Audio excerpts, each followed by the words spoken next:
अजित पवारांच्या अपघातासंदर्भात प्रथमच राष्ट्रवादीच्या वतीने आता शंका उपस्थित करण्यात आली। अपघातामध्ये 6 जणांचा मृत्यू, मग प्रत्यक्षामध्ये 5 मृतदेहच का सापडले? 6वी व्यक्ती कुठे गेली असा थेट सवाल अमोल मिटकर यांनी उपस्थित केला।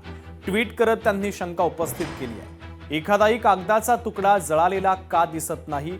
एवढ्या वेळा पायलट का बदलले गेले असा सवाल मिटकर यांनी उपस्थित केला। त्यांनी या संदर्भात एक्सपोस्ट केलेली आहे।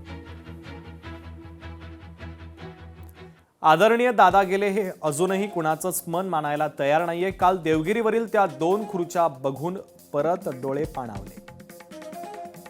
मृत्यूचं राजकारण करण्याचं पाप मी तरी करणार नाही, मात्र हे प्रश्न माझं मन विचारत आहे।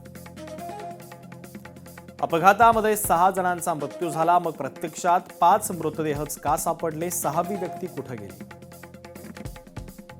टेकऑफ आधी प्रवासी यादी नोंदलेली असते, मग विसंगती का? एखादाही कागदाचा तुकडा जळालेला का दिसत नाही? हाही सवाल मिटकरींनी उपस्थित केला आहे। एवढ्या वेळा पायलट का बदलले गेले? प्रश्न विचारणं म्हणजे अफवा नाही, असं त्यांनी आपल्या एक्सपोस्ट मध्ये नमूद केलं।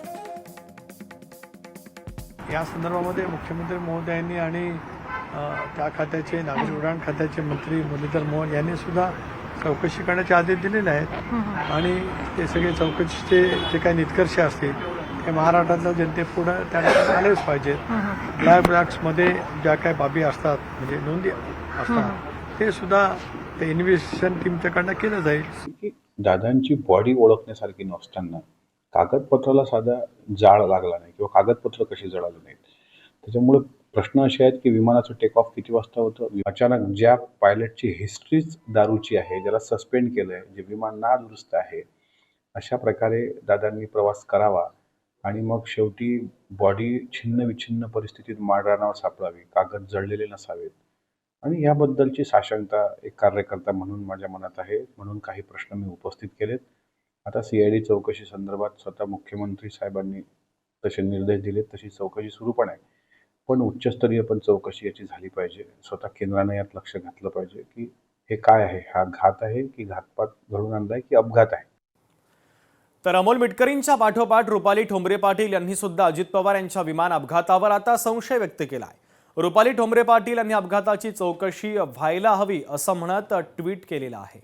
त्यांनी आपल्या एक्सपोस्टमध्ये नेमकं काय म्हटलंय आपण पाहूयात। माननीय अजितदादांच्या अचानक जाण्यानं बधीर झालो, कसं झालं, का झालं, काहीच कळत नाही।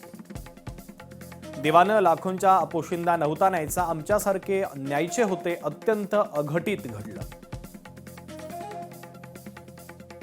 आता जे घडलं त्याचं सत्य, संपूर्ण तपशील, पारदर्शक चौकशी जगासमोर येणं तितकंच महत्त्वपूर्ण आहे। फ्लाइट 8 वाजता असताना कॅप्टन मदन आणि कॅप्टन यश ट्रॅफिकमध्ये अडकल्याचा दावा, दोघांचा एकाच वेळी उशीर, अचानक पायलट बदल, त्यानंतरची सेफ्टी। या सर्व बाबींची सविस्तर आणि पारदर्शक माहिती सार्वजनिक का नाही याची चौकशी होणं अत्यंत गरजेचं, कारण त्यानंतरच घात की अपघात ते समजेल, असं रुपाली ठोंबरे पाटील यांनी आपल्या एक्सपोस्टमध्ये म्हटलेलं आहे।